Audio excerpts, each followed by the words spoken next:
Hat-trick en las clásicas italianas para Isaac del Toro. Lo que parecía un reto casi imposible se convirtió en una realidad histórica. El joven mexicano del UAE Team Emirates XRG volvió a brillar, esta vez en la Copa Sabatini 2025, consiguiendo su tercera victoria consecutiva en tierras italianas tras haber conquistado antes el GP Industria y el Giro de la Toscana. Una gesta que coloca su nombre en el centro de todas las conversaciones del ciclismo internacional. La expectación era máxima en Peccioli, punto de partida de una jornada marcada por un recorrido exigente de 196 kilómetros, repleto de trampas y con un total de 20 ascensiones que anticipaban un auténtico examen de resistencia. Legoli, Montefoscoli, Terricciola, nombres que para los ciclistas significaban sufrimiento puro, repechos encadenados y un terreno rompepiernas que no daba respiro. Además, el final ofrecía 3 pasos por la línea de meta en un circuito selectivo que siempre ha servido como juez implacable en esta carrera.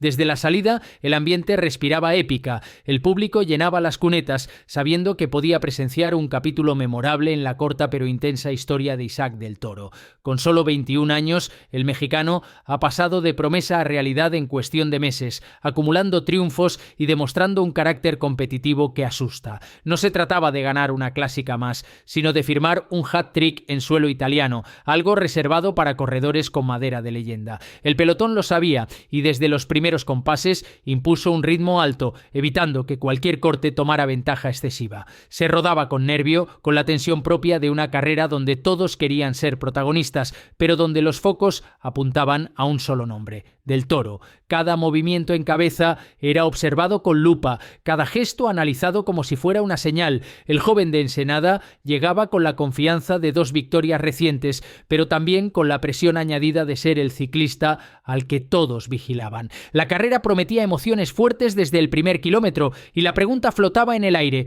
¿podría Isaac resistir la vigilancia, superar un recorrido tan exigente y firmar un nuevo triunfo que lo acercara aún más al Olimpo del ciclismo? La Copa Sabatini comenzó a desplegar su guión con un ritmo muy alto en los primeros kilómetros, pero sin que se produjeran ataques definitivos. El pelotón mantenía todo bajo control, consciente de que la dureza del recorrido acabaría seleccionando por sí sola. Sin embargo, en cuanto la carretera encadenó los primeros repechos serios, aparecieron los movimientos. A 192 kilómetros de meta, la carrera seguía compacta, pero poco después surgió el primer corte sólido con Samuele Soccarato, Valentán Retalleo y el mexicano Edgar Cadena, que lograron abrir una pequeña renta. El trío trabajaba con convicción, rodando por encima del minuto de ventaja, mientras que detrás intentaban enlazar Jon Aguirre, Simon Dalby, Luca Creti y Ben Granger. El guión de la jornada tomaba forma, la fuga del día estaba en construcción. El pelotón, por su parte, mantenía la calma, sabiendo que quedaba mucho terreno por delante.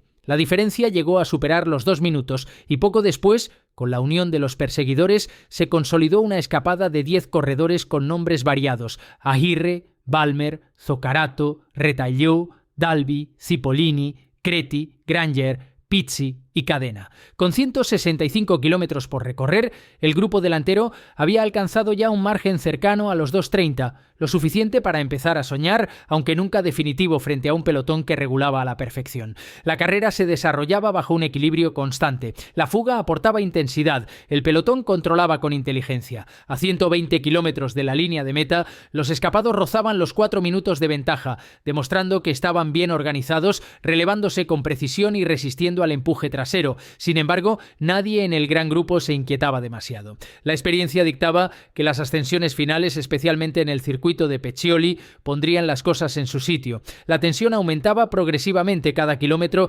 restaba energías a los fugados y aunque mostraban determinación, el pelotón jamás los perdió de vista. La diferencia empezó a caer poco a poco. A 105 kilómetros la renta era de 4 minutos exactos, a 85 kilómetros la ventaja apenas superaba los 4 minutos y en el ecuador de la carrera, con 80 kilómetros por delante, la brecha se reducía a 3 horas y media. Era la confirmación de que la gran batalla aún estaba por escribirse. El pelotón, liderado por equipos como Intermarché y UAE, aguardaba su momento mientras la escapada luchaba por prolongar su sueño un poco más.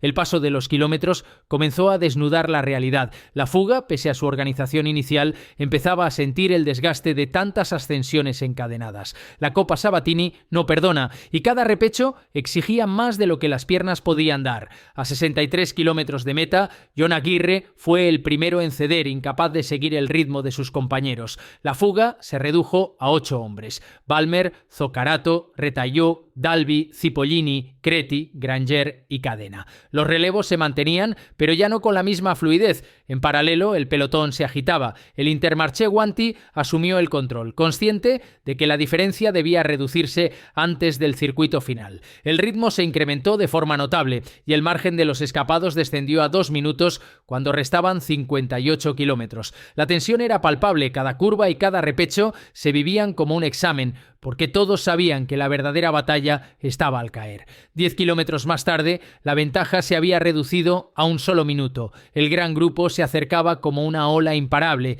y la fuga, aunque heroica, comenzaba a perder su identidad. A 35 kilómetros de meta, la carrera entró en el circuito final de Peccioli, con 3 vueltas de 12 kilómetros cada una. Allí, los favoritos empezaron a mostrar sus cartas. El UAE, con Hirschi y Christen, tensó la cuerda, mientras Isaac del Toro rodaba a la perfección colocado en el grupo delantero. Richard Carapaz, siempre atento, mantenía su posición, preparado para responder a cualquier movimiento. El primer paso por el muro de Peccioli, con sus rampas cortas pero demoledoras, marcó un punto de inflexión. El pelotón se estiró y de su seno emergió un grupo perseguidor con 9 ciclistas: Hirschi, Christen, del Toro, Carapaz, Cepeda y Tesfazion, entre otros. El espectáculo estaba servido. La fuga todavía resistía, pero su ventaja era de apenas 13 segundos a 24 kilómetros del final. En ese momento, la sensación era inequívoca. El sueño de los fugados tenía fecha de caducidad. El pulso estaba en las manos de los favoritos y todos sabían que los ataques decisivos estaban a punto de llegar. El ambiente en Peccioli se cargaba de electricidad, preludio de la tormenta que iba a desatarse en las rampas finales. El circuito de Peccioli encendió la mecha de la batalla definitiva. La escapada, cada vez más exhausta, se mantenía apenas unos segundos por delante, pero el grupo perseguidor con los grandes nombres ya olía la sangre. A 17 kilómetros de meta, Balmer y Cadena seguían en cabeza con una renta mínima de 16 segundos. Detrás, el grupo de 15 ciclistas, donde se encontraban Hirschi, Christen, del Toro, Thomas, Cepeda, Busato, Tesfazion, Scaroni, Miquel y Piganzoli, se organizaba a relevos, reduciendo cada metro como si fuera oro. El pelotón, ya a 38 segundos, se resignaba a un papel secundario. La lucha real estaba delante, entre los favoritos. Al iniciar la última vuelta, a 12 kilómetros de meta, Balmer y Cadena fueron neutralizados y el grupo delantero quedó compuesto por 17 corredores. Entre ellos estaban todos los nombres fuertes del día, incluidos Hirschi, Christen, del Toro, Cepeda, Scaroni y el español Pau Miquel, que resistía con gran valentía. Richard Carapaz, en cambio, no aparecía en cabeza, un detalle que sorprendió a más de uno y que confirmaba que no tenía su mejor día. Los ataques comenzaron a sucederse en un escenario perfecto para la épica. A 11 kilómetros de meta, Jan Christen probó suerte con un movimiento valiente, pero el ecuatoriano Cepeda reaccionó de inmediato y neutralizó la intentona. Isaac del Toro, muy atento, se pegó a la rueda, mostrando esa madurez de corredor que sabe cuándo responder y cuándo esperar. El grupo se mantuvo compacto, pero la tensión era máxima. A 7 kilómetros de la línea de meta, la carrera entró en un territorio sin concesiones. Todos sabían que el momento decisivo estaba a punto de llegar. El público rugía en cada repecho, consciente de que el espectáculo era mayúsculo. Las cámaras enfocaban los gestos de los favoritos, miradas serias, rostros desencajados, respiraciones entrecortadas. Era la antesala del ataque final, el instante donde los verdaderos campeones levantan la voz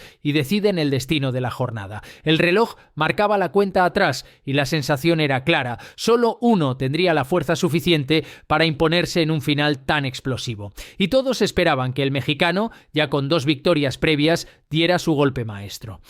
El momento de la verdad llegó a 6 kilómetros de la meta. Cuando el grupo parecía estabilizado, Isaac del Toro se levantó sobre los pedales y lanzó un ataque seco, de esos que rompen cualquier cálculo previo. Su arrancada fue potente, un latigazo que descolocó a todos y que solo pudieron seguir Benjamin Thomas y Ben Granger. El trío se separó rápidamente, abriendo unos metros vitales frente al resto de favoritos que dudaron unos segundos fatales en organizar la persecución. Hirschi y Kristen intentaron reaccionar, pero la fuerza del mexicano era incontestable. Del Toro marcaba el paso con una cadencia firme, confiado en su capacidad de resistencia y en la chispa que ya lo había llevado a ganar las dos clásicas anteriores. A medida que se acercaba a la meta, la ventaja se consolidaba. Los rivales perseguían, pero el daño estaba hecho. El ataque había sido certero y el desgaste acumulado impedía una respuesta contundente. A 2 kilómetros del final, la diferencia rondaba los 10 segundos y el público enloquecía en Peccioli.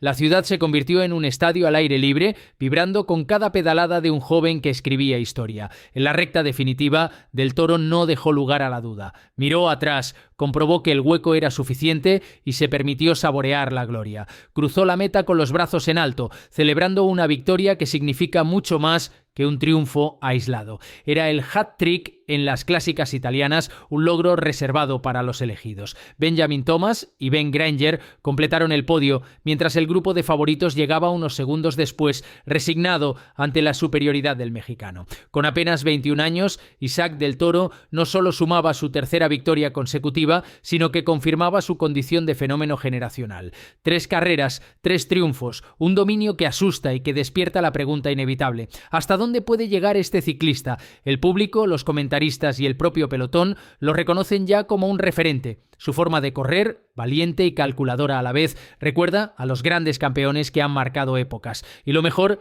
es que esto apenas comienza. Amigos del maillot de montaña, la historia se sigue escribiendo delante de nuestros ojos. Es Isaac Del Toro, el nuevo rey de las clásicas y futuro líder del ciclismo mundial. Déjenlo en comentarios, suscríbanse al canal y acompáñennos, porque este viaje promete capítulos aún más legendarios.